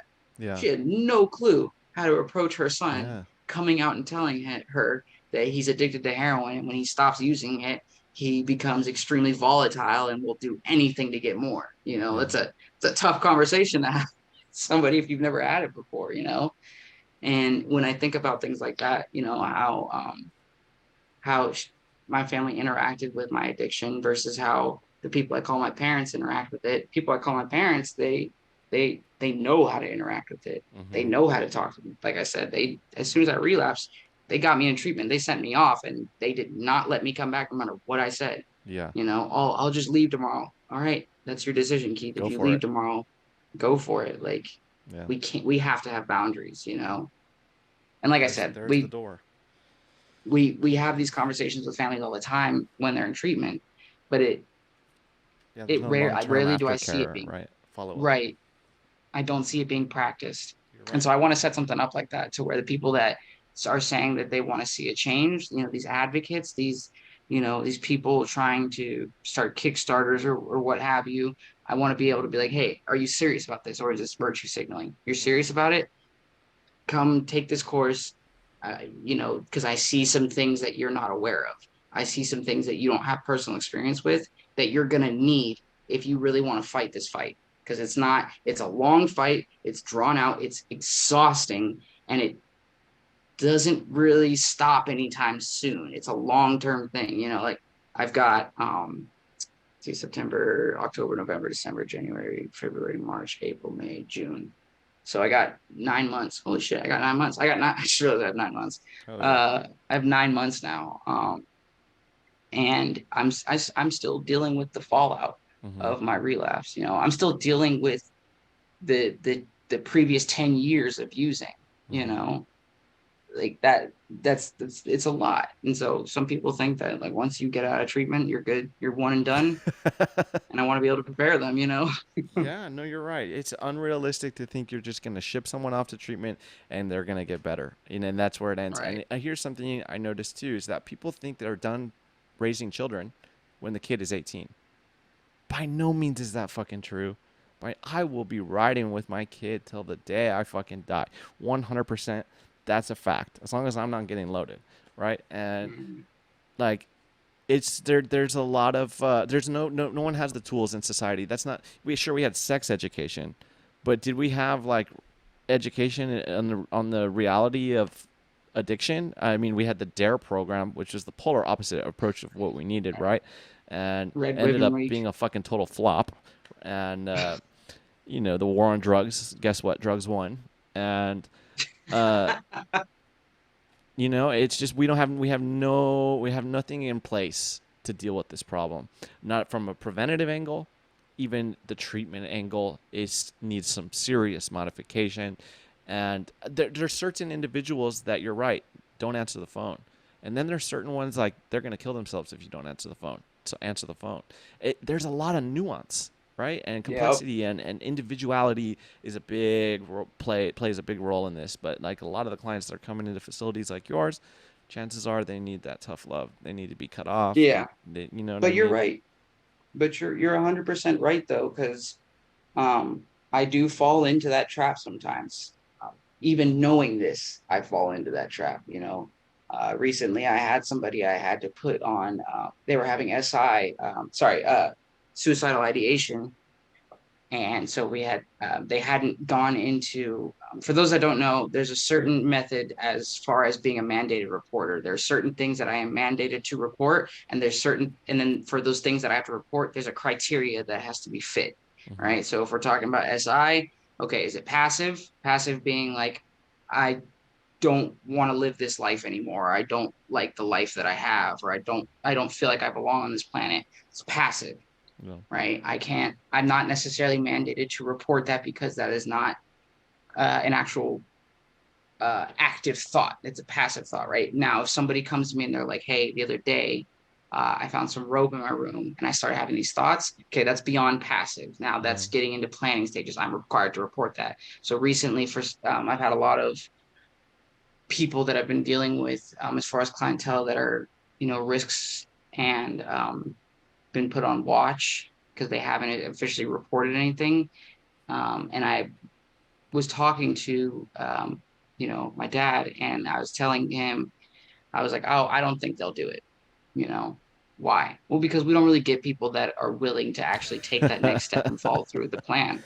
Now, see, I fell into this trap, right? Uh-huh. And he tells me, he goes, do you know how you know when someone's gonna actually do it? And I said, yeah, because they're not gonna tell anybody. He goes, sometimes, yeah, sometimes people that don't talk about it are likely to do it. But the one big thing he taught me this, he says, somebody's going to kill themselves. A lot of the times they'll suddenly become very euphoric because they've accepted what they're going to do. And so they spend their last days very happy, Mm-hmm. interacting with people. And he didn't say happy, he said euphoric, right? Yeah, I yeah, think that's yeah. an important distinction to make. They're feeling When I'm good. high, I'm Yeah. euphoric. Yeah. I'm not happy when I'm high, I'm euphoric. That's Mm-hmm. different. And he got deadly serious about this because as you know, he's got personal experience with people actually doing that, Yeah. and being in the presence of it. And so he was telling me, he's like, yeah, you have a lot of situations where once they've gone beyond the planning stage and they have actually decided to do it, they become highly euphoric, and they spend their day or their days, their last days, whatever, interacting with people around them or the people they love. And it's basically their way of like sending themselves off. They've accepted it, they've made their peace with it, and they're fully set on doing it. And I had never heard that before. Yeah. Never. You know, being in like mental health institutions and stuff, like you think you learn some shit, which you do. I had always learned that people that are really going to do it aren't going to tell you about it. And they're And just that's gonna it. do it. You're gonna find them dead. Right. I had never heard of but it made sense when he said it. Like, Yeah, it yeah, you does. know, if someone's accepted their fate, they're not scared anymore. Yeah. They're not, There's no they're running. not, there's no running, you Yeah. know, they're not spending their days depressed or saddened about their life because they've now figured out their solution. Yeah. And when he was telling me it, I was like, shit, because there was somebody that was on watch for us that had, like I said, they didn't fit criteria for me to report it. But then I thought about that and I was like, shit. I like got on my bike and I ran over to the house and I like came inside and the staff member was there. I was like, what's going on? And I was like, where's so and so? And they're like, they're in their room. And I ran down the hallway and I opened the door and they were fine. They were sleeping. And I was like, have they been acting like really happy and weird today? And they were like, no. And I was like, oh, okay, good. And I left, like, you know, but it scared the shit out of me because it was like Yeah. a reminder that I fell into that trap Yeah. of the one size fits all. Mm-hmm. I made this broad generalization, this broad blanket statement, and was willing to not keep my eye on somebody Mm-hmm. and their life because I made a broad generalization like that. Yeah. You're right. Yeah. I lost someone really close to me when everything was telling me, tell their parents. Tell their parents. Intervene. Nah, they're gonna be fine. They're gonna be fine. Sure enough, you know. So yeah, you never know, and your past experience doesn't necessarily indicate all of your past experiences don't necessarily indicate what's going to happen with this individual, even if you see yourself in them, even if they're Right. just like you. That doesn't mean Yep. shit at the end of the day, you know. How many of them go off and overdose and die? I can't even count. I cannot. I've lost track. A long time ago, lost track of the Yep. people that I worked with firsthand, loved, and or were friends with that overdose, you know. And it's always unexpected, you know. It's fucked up. Yeah. This is Yeah. really Last, dark. I just, it is. And, uh, it, it does bother me sometimes because, you know, I've grown I wish there was a better way to say this, but like used to it at this point, you know. It's Yeah. like This like new normal. the most recent time I lost somebody was last year. Actually, I was working with you. I remember, and this person had maintained a long period of sobriety, and then you know it happened. They overdosed, and it was saddening. But at the same time, I was upset with myself because like I wanted to be like breaking down and in tears and like, you know, like Yeah. having this large emotional output, but I was just like, damn, that really sucks, Yeah. you know? And I was like, why am I accustomed to this? Why am I used to this? You know, obviously I know why, but it's just, it does bother me that, you know, Yeah. we grow used to this world, this world that we exist in, you know, being addicts. Yes, we're in recovery, but this is still our world, you know.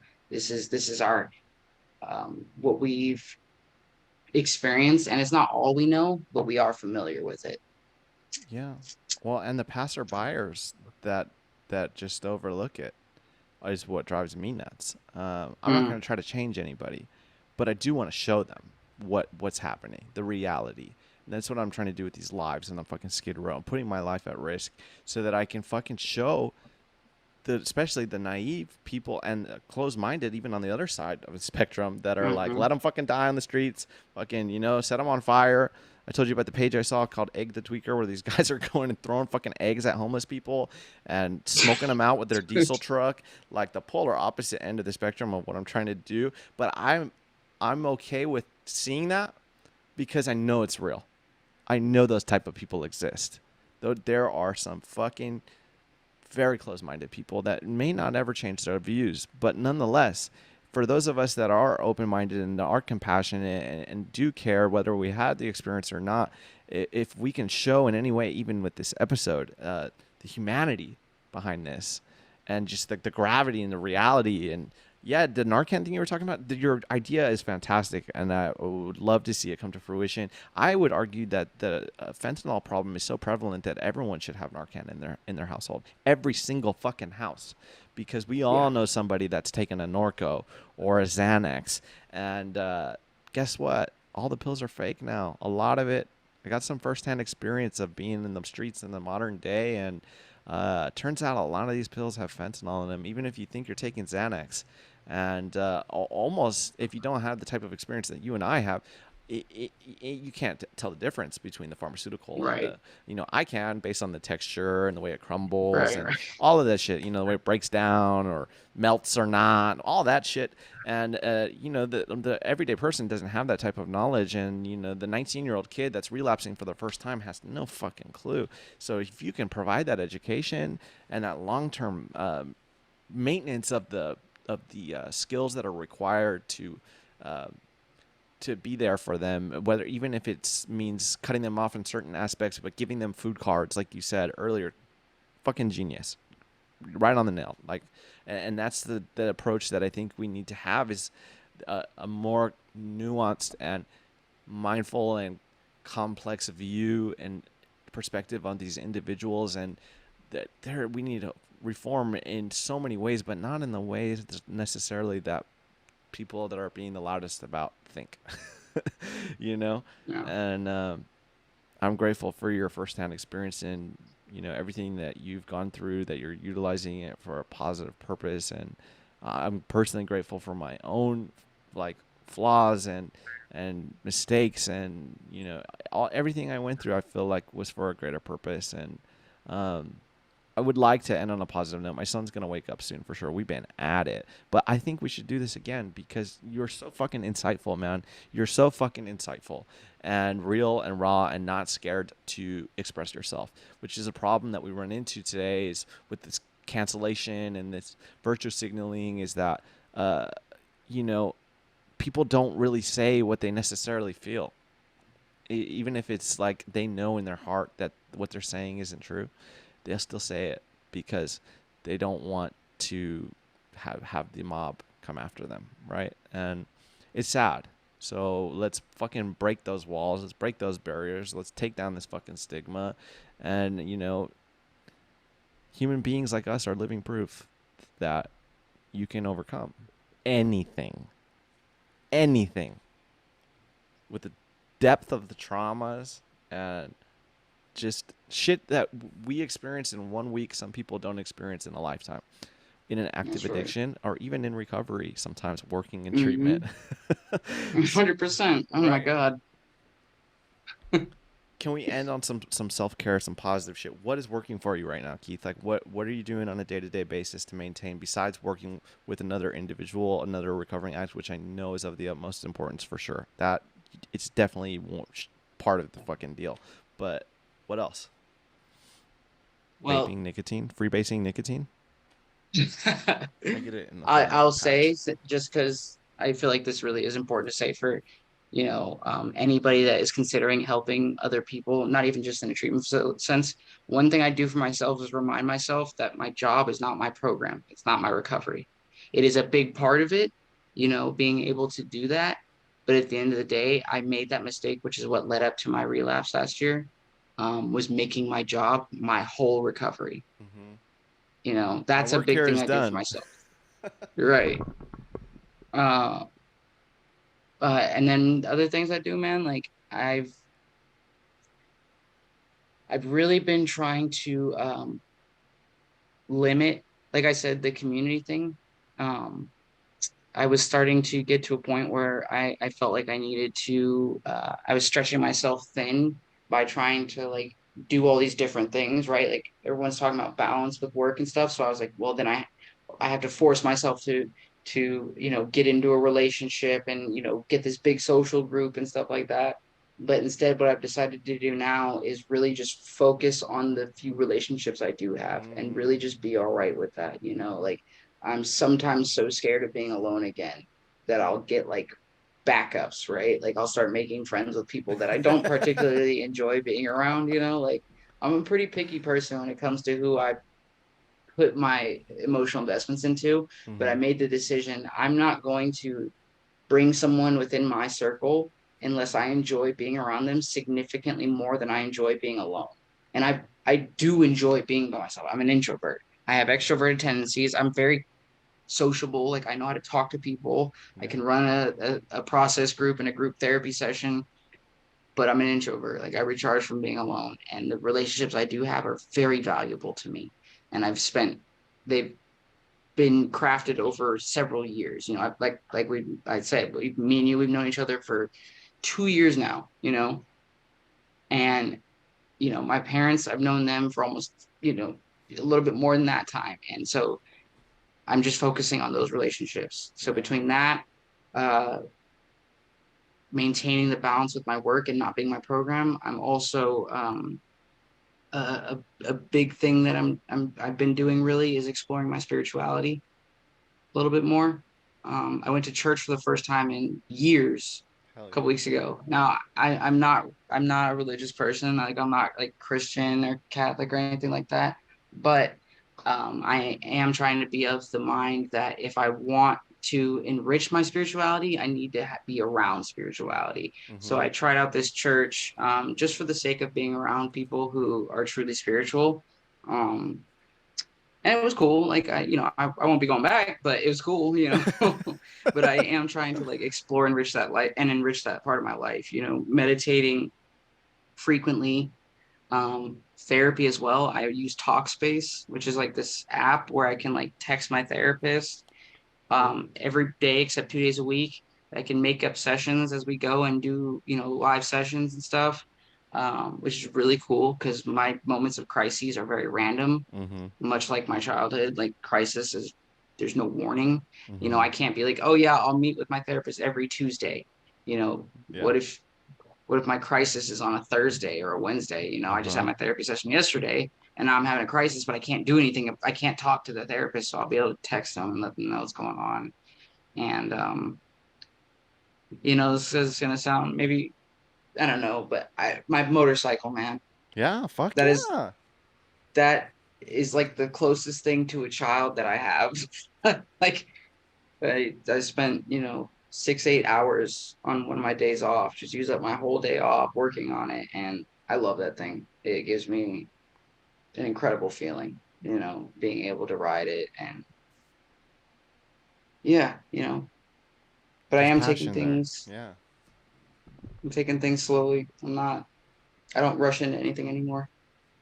My takeaway of everything you just said was quality over quantity of relationships, which fucking definitely Yeah, has been something that I had took a long time to learn, but cutting somebody off that has the least bit negativity is always going to benefit you more, and even if it yeah, means your own parent, or other family member or whatever partner, absolutely. uh, unfortunately that's what it takes, and having quality relationships with people that actually genuinely love and care about you, and don't pass judgment when you make mistakes, and still see like the real you at the heart of you, that's so important, and that's something I didn't have until recently, and perhaps why I struggled so much in my first few years of recovery was because I couldn't find my tribe, and it's become apparent to me that that's the plant community for me, and only to the extent of quality is because there's thousands of them, but there's a small selection of certain individuals that I've learned that I can turn to in a moment of crisis. And it's also my therapist and MAPS, the people that did the MDMA study. Their whole team over there has been like a freaking anchor for me. My family, my family being my immediate family, my son and my partner and my other son, who I see infrequently, unfortunately. But um, all of that stuff is very meaningful and deep, and it was like my roots into this earth and the plants as well. And I know you've shown interest actually in plants, and you cared for a succulent when you were in treatment. We've cared for plants together, um, and I think that there is a selection of the population that are using drugs that would benefit from caring for plants. And the homeless guy that I've been interviewing with, he came up with an idea that was straight out of my fucking head. He was like, why can't we have a facility that has just garden beds everywhere and we can just take care of plants all day? The one thing they said they need the most, something to do. Something to do. Simple as that. And that really like, stuck out to me. It was, man, they're fucking bored. They're fucking bored and they got nothing to do. So let's give them something to do, At least make it a little bit less painful. They don't have to suffer in silence by themselves and be isolated from the world. They need people like us to come into their lives and show them that there is a way out and that there can be meaning. And I think gardening and plants and plant medicine and just nature altogether. This is a nature podcast, and that means human nature, earthly nature, mother nature, all of the above. So like talking to you and just hearing the humanity in you is something that I'm interested in because humans have so much potential, and they're part of nature. They're part of this earth, and those are all things I'm very passionate about. So I want to give you a plumeria. I know we talked about that. I have a shitload of plants right now. I could bring you some stuff. So I'd like to come see you and bring you some plants for sure. What was that like taking care of the succulent when you were in treatment? Surprising. Was I'm it? not gonna lie. It was surprising how much I gave a shit about it. Wow. This is a Like little thing. I got it as just after it had germinated and sprouted, broke through the soil. There was a therapist there, great therapist, old fashioned dude, did a lot of logotherapy. He wasn't my therapist at the facility I was at, but he was just one of those. He was a cool dude, Yeah. old school hippie guy, and he tended to all the gardens in the facility. And it was a pretty big size facility, but he tended to them every day. He'd come in at 5:30 in the morning so that he had an hour and a half to 2 hours to tend to all the plants before he started seeing clients and doing groups. And I was like, damn, this guy seems super happy, like, Yeah. like there can't be a coincidence, and I remember that plants had always been a big part of your recovery. So I was like, you know what? Maybe I'll ask him about it. And we would have a botany group every Thursday. And one Thursday, I was just like shooting the shit with him about EMDR and like trauma and how it activates certain genetic code within your cells, like going through certain trauma, it can Mm-hmm. totally mutate your genes. Yeah. And so he somehow that led to plants and how they react to trauma and how they react to our trauma and how they Our interact with energy. us. Yeah. Yeah. And so I got a succulent plant from him. It was an alligator plant, is what he called it. And I graduated, went to sober living, and I took care of that plant. And every time it like sprouted another like, limb or whatever, I would get so excited. And at Yeah. one point it was getting too big and it couldn't support itself. And I was like, I have to save this thing. And then at that point it became about like I won't give up. Like it would have been easier at a certain. I think there was a day where I was just like, I really don't feel like getting out of bed to go like deal with this thing. This is just like a little plant, little tiny thing, and I was just like, I don't feel like wasting time right now because my time's so fucking important, right? I didn't feel like wasting time to go take to take care of this thing, but I was like, you know what? But if I give up, then like that's. I was always taught whatever you do in your 20s is what you're going to end up doing the rest of your life. So be very careful about what you do or don't do. Oof. And yeah, my mom didn't teach me a lot of great things, but she taught me that. So I decided I was like, all right, whenever I have moments like this of doubt or like not wanting to be or wanting to be lazy, I'll think about that and it gets me up. So I went and took care of it. And I was like, you know what? It feels good to actually give life to something rather than to just destroy all the time. Because that was like my addiction. That was my childhood. That was mostly my life until I met you and Mike and Juana.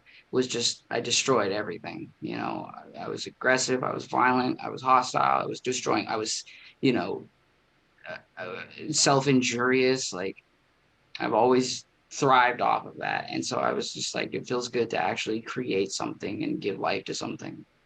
And A healthy coping mechanism. right. And so when you offered the plumeria, I was like, fuck yeah, man. That sounds really cool. Like to be able to take care of something and know that I'm I don't really get anything from this object. Like it's not giving me money. It's not can't even Mm, talk to me. You feel me? Like yeah. in the typical sense, like it's Yeah. just something that I want to give to Yeah. without ever being able to get anything from it. It doesn't give me fruit, doesn't give me food, water. The damn thing doesn't do anything for me. But like, you know, it just sits there and doesn't pay rent. So, but it feels really good to like to be able to take care of it. And I was actually really bummed when I came back to Orange County. When I came home, it was very sudden how I came home. Like I was supposed to stay an extra month, but some things happened, and my parents needed me to come back to work because they couldn't trust anybody that was around at the time. Yeah. And so they called me. They were like, "We need you home." And so I had to leave the plant behind. And I left it with somebody that wanted it anyways and could take care of it. But it was a bummer. You know, Yeah. I did want to take it with me. I wanted it to get like big and strong, and I wanted to see it grow. And like, it's going to sound like a huge cheese ball, man, Not but on this like, show. It won't. That it we was beat it to death. growing with me. Like, Yes. it grew with me. And like, how many things do we get to be able to mirror ourselves? You know what I mean? Mm-hmm. Like, how often, aside from like journaling, or like, art, like Yeah. drawing or Yeah. Yeah. something, Yeah. aside from It's a those form of two things, expression. yeah, it reflects you. Like it is physically growing as I am growing. How many things can I say that about? Yeah, You man. know? Wow. Dude, I'm gonna use all of this for the preview. Fucking, it's gonna be the new trailer, man. Plants will fucking save your life. Uh, that's beautiful, Keith, man. I'm so grateful that you're the type of human being that can recognize that and sees that, because yeah, there it's a reminder too. I have certain plants that I'm like, damn, I wasn't doing good when I got that, you know. But hey, now it's thriving, you know. That's for sure. There's something there, and a lot of us tend to be caretakers in addiction. I believe like Hmm. we put other things before ourselves often, and why not put a plant instead of some piece of shit human before yourself? At least the plant's not gonna Right, right. abuse you and talk shit to you and That's fucking right. abandon you. The plant's not gonna leave me. Yeah, dude. Thank you so much, Keith. Man, I look forward to all the things that are gonna unfold for you, and um, I hope we stay a little bit more in touch than we have been. But we were both going through it, and I'm really happy to have met you, man. And I would encourage people that are listening to this to go look up. That was then. This is now. It's on Spotify and it's on Apple. And go listen to Keith's story, part 1, part 2, and then the follow up. And just if you're interested in this topic, like see the growth from listening to those stories until today, man. Fucking really proud of you, man. Thank you. Thank you for having me. I appreciate it, man. All right, brother. I'm gonna get this out there. All right. All right. Peace. If everyone Later. could please like, review, and subscribe to the podcast and hit that share button, we would both appreciate that greatly. All right, bye.